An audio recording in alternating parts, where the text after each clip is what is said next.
Morning everyone, welcome back to RCH Builders. So we're down here at our investment home again today.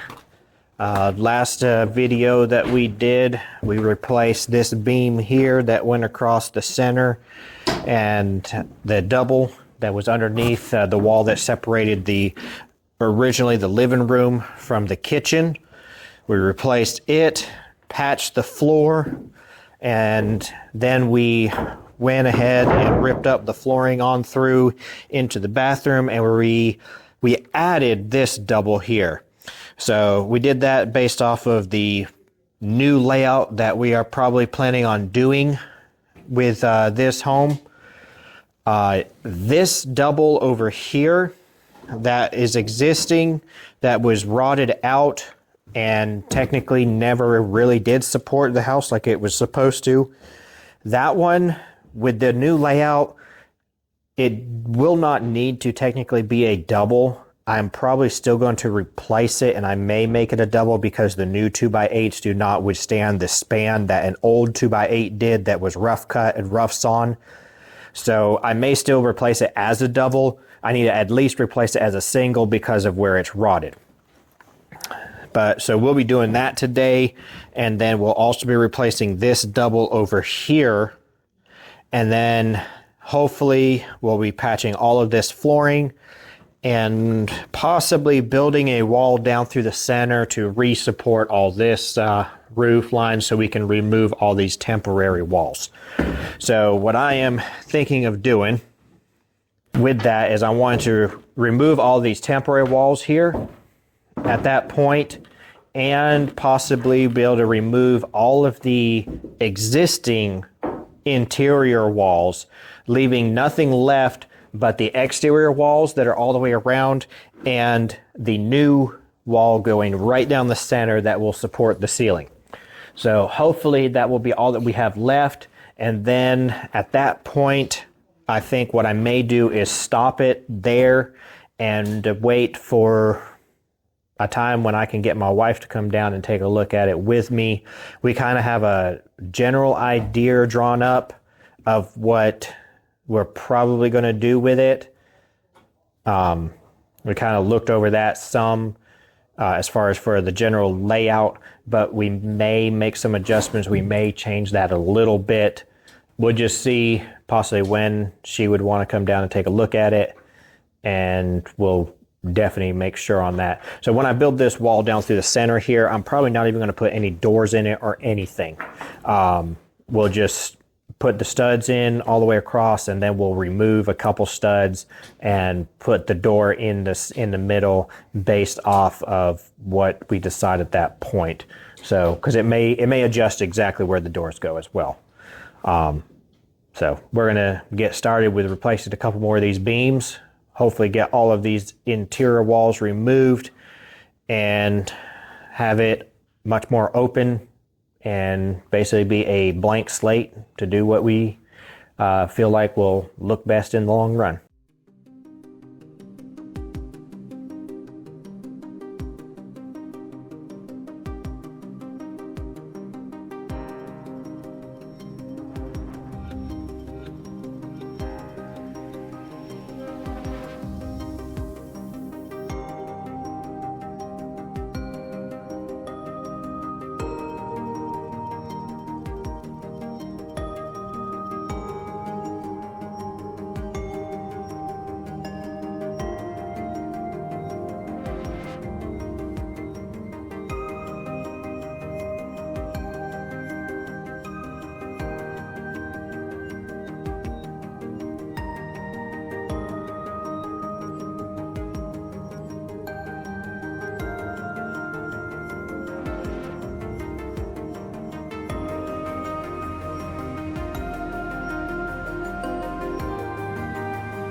All right, so we went ahead and started tearing apart and just kept on tearing because we see here how rotted this whole sill plate is all the way across here.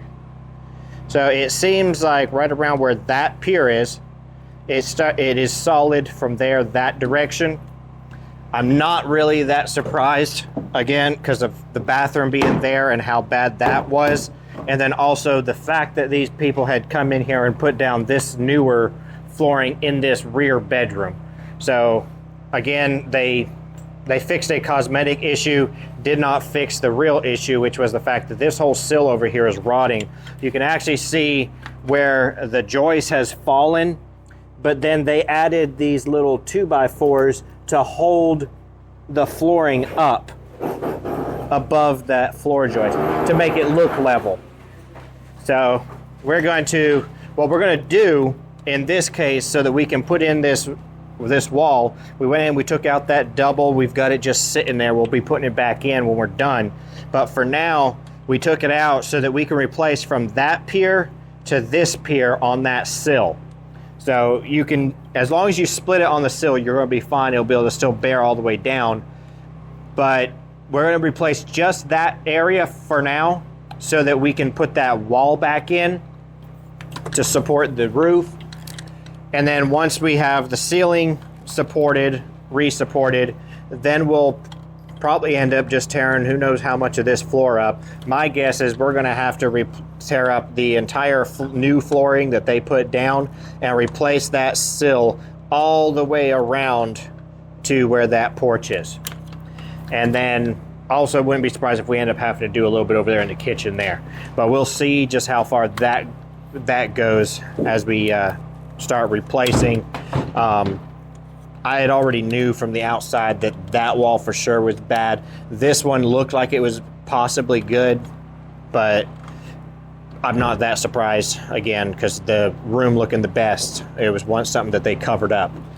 This one here, we'll end up having to replace that one there as well. And also, I already knew that we were going to have to replace the sill plate all the way across, just about all the way across the front. I think this side of the house is fine, but that side over there on that living room where the door sags, that we were going to have to replace. So essentially, as far as how much more we have to replace than I was kind of figuring from the start of when I purchased the house, is this wall here and that wall. It's not that much more sill. So, but that's just, we're going to do it the right way though. We're not going to just let it cover up. So we're going to start repairing that section there, and then from there we'll move on from that.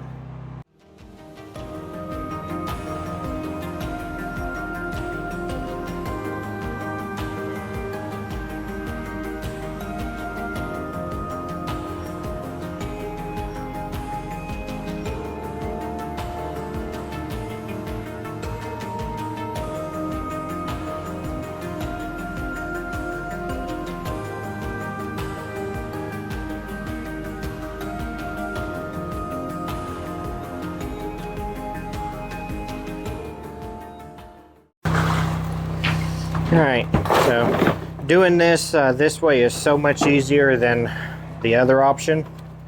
We've had to, in some customers' houses where they're trying to sell a house, we've had to do this from underneath with the floor in, the floor joist, and it is not easy.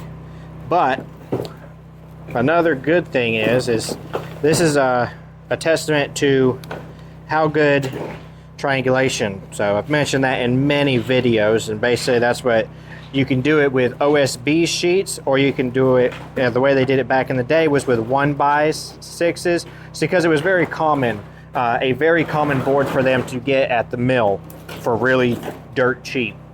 So all those boards going across there at an angle up through there, tie all these studs together in a whole bunch of triangles, just a ton of triangles up through there. And that, even though this sill plate has been completely rotted out and is not holding anything. I mean, you see I just put it in there. I just slid that board in there, and there's still a 1-inch gap up there all the way across because it's not tall enough. So we'll have to put a shim in there is what we'll do. But other than that, this wall has not moved the entire time that we just took out the support underneath it. And the reason being is because of that triangulation created by those boards. So always definitely is a good thing to make sure that that triangulation is done well, whether it's through OSB or through boards. Makes our job of trying to come in here and fix these issues a whole lot safer. If it wasn't for that, this wall could have fell when we took that out. And there's no real way on a gable-ended wall to jack it up from underneath and support the entire thing. So like putting these temporaries across here, we can do that because we can come down from above down where the rafters are. You can come down from there where the rafters are down to a joist below, or all the way to the ground. However, on a wall like this, because the only thing that's up top at all, which I'm not sure if you can see, let's see, maybe get a little closer. The only thing that is up there at all is just a little furring strip. That little 1x, that's all it is. There's just a little 1x up there. That's just designed for sheetrock. So jacking up that wall is nearly impossible. And then on top of that, because of if you were to put a brace up there and push upward, all you're going to do quite possibly is simply pull that away from the actual wall itself. So that does not really solve the issue either. So in this case, because we can tear the floors up, it makes it so much easier. And we're going to try to finish repairing this section. We did that back section a little longer that way so it spans over across. And then when we nail the one in front of it to it, from pier to pier, it'll tie it together and it'll give us a lap joint that is well over 2 foot from this pier to then add the next rear one behind it going that direction and around. And that, when we go to do that part, it should be a whole lot simpler because we will be able to get rid of this temporary wall and have it re-supported through this solid material. So I have told my guys not to walk over here at all, because based off of that, there's not really anything holding it, especially now that I've cut this loose right here. There's nothing holding those first 2 joists going across there. So it's fine right now, but I don't want anyone walking on it and applying more stress to it than need be.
Alright everyone, so I think y'all missed just a little bit. My phone ended up dying and I had to plug it up and let it charge a little bit. So what we did that y'all missed, I think, I'm not sure exactly when it died. You might have missed putting this one in. I'm only putting a single here because we're not going to have a wall there supporting anymore. What we'll end up doing is we'll put a footer and a jack underneath this double in the middle of it instead to help support that. But and we're not doing this one either. We're gonna do the same thing over here. Those piers are both leaning so bad anyway that since I had to remove what was on them, I wouldn't trust anything I put onto it to really hold good. I'd rather put in a whole new jack stand. So that's what we'll end up doing. But so across here, we doubled that one up, and we doubled this one. This is that original one that we went ahead and put back in after repairing all that sill and everything. And that right there should give us our distance for the bathroom across. So we did that. And then the other thing that y'all, I'm sure that you missed, is this right here. So I went ahead and after putting that in, I put a shim. Basically it's one of these 3/4 boards that we ripped up. We ripped it down and I put it underneath that wall to pick it up, so back where it should be. So it had fell probably about maybe 1/4 inch. Wasn't much, but it was enough to make putting that shim in there difficult. But we got it up there, and that's basically what we'll do continuing all the way around. We'll just have to do that. But for now, the next thing we're doing is we are simply going to put OSB down on all of this area to tie it together, and so that we can put this wall in right here. We can put that wall in from one end of the house all the way to the other, re-support the ceiling, and everything in here will be a lot safer to be able to tear out the rest and deal with that. So that's the next step we're getting ready to do now. We've got a sheet coming in. We'll put that one down, and then continue with however many we need. Probably 3 or 4 is my guess.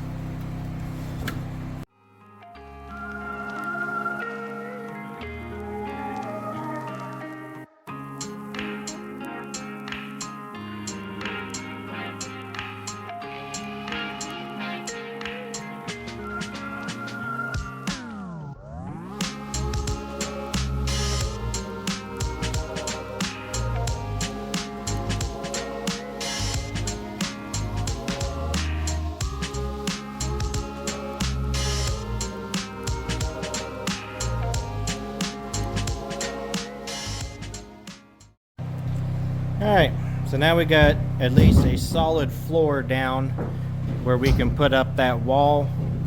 And so I think I'm going to start putting it up, especially on that side over there, to relieve the pressure from those ones on that side as first.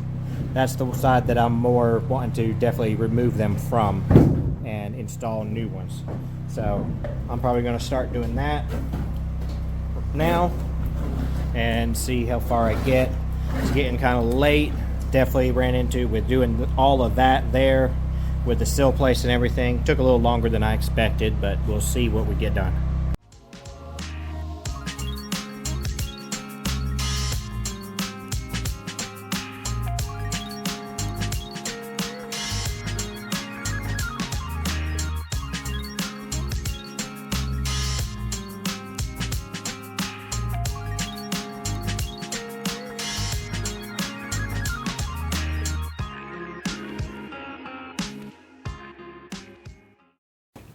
All right, so what we're doing here, we are not building the wall on the ground and stand up. We are building it in place.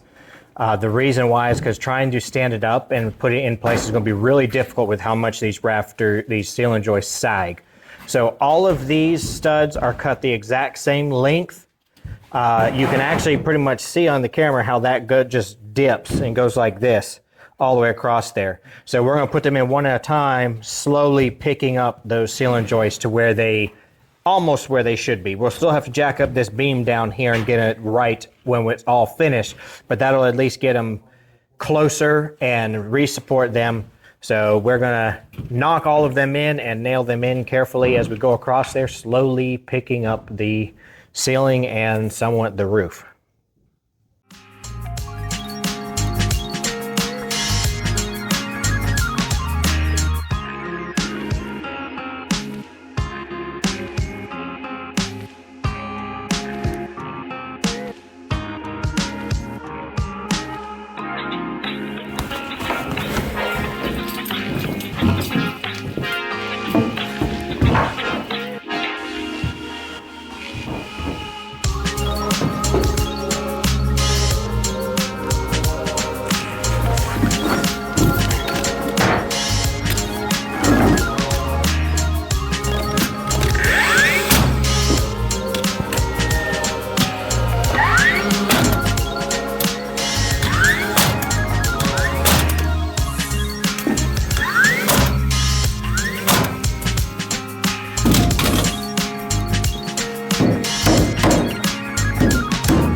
So now that looks a whole lot straighter across there.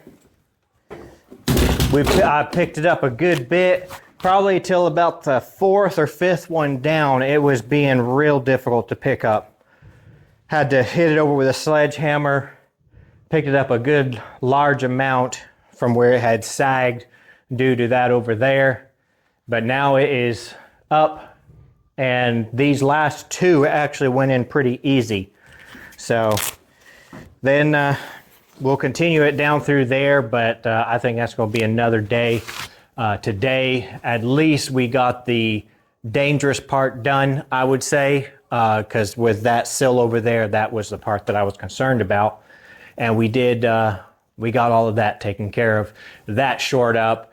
These ones here, they should be just fine. Again, another thing that tells me that is the fact that this stud just basically wasn't even touching, which means that these studs here and there that I had put in to pick the ceiling joist up a 1/2 inch more than they were supposed to be so that I could relieve pressure here, they are fully holding it. This stud's actually not holding the ceiling joist at all until I take those out, and then it'll drop it down just a hair. I mean, there is like a 1/16 gap up there. So if anything did happen, it will definitely catch it, but there shouldn't be any issues with that, especially considering how easily it went in. And this side, there's a lot more support underneath it. So we've got to finish that across there. It's actually probably a good place to stop that wall for planning purposes as well. I don't know, but it's not too big a deal. I didn't put the very last stud in down there on the end for 2 reasons. One, there's no ceiling joist there, so it's not needed to support the ceiling anyway. That's a gable end. That wall, that bottom of it, I'm going to have to replace that bottom sill, that bottom plate of the wall, and shove that wall in this way because it's pushed out some right there. So that'll push that in.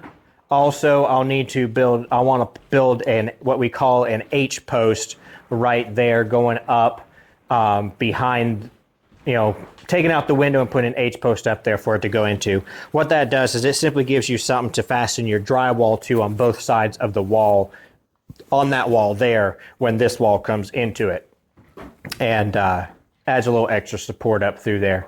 So I'll want to add all that stuff in before I put that in there. But again, it's not really an issue structurally with all this here.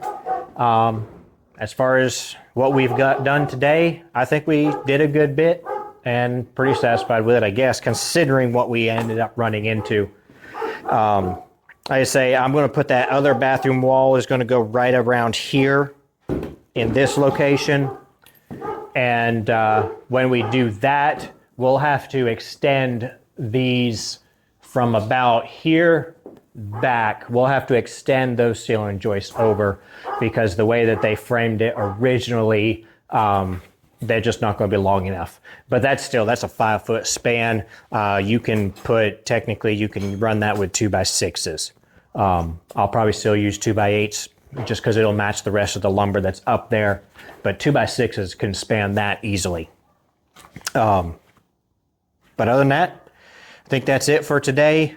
Not sure entirely when we'll get back down here again, but I am hoping that maybe I can at least squeeze one more in this week. Probably maybe Saturday before we have to start back at that other job with that really large 2-story addition that we're going to be coming out with soon.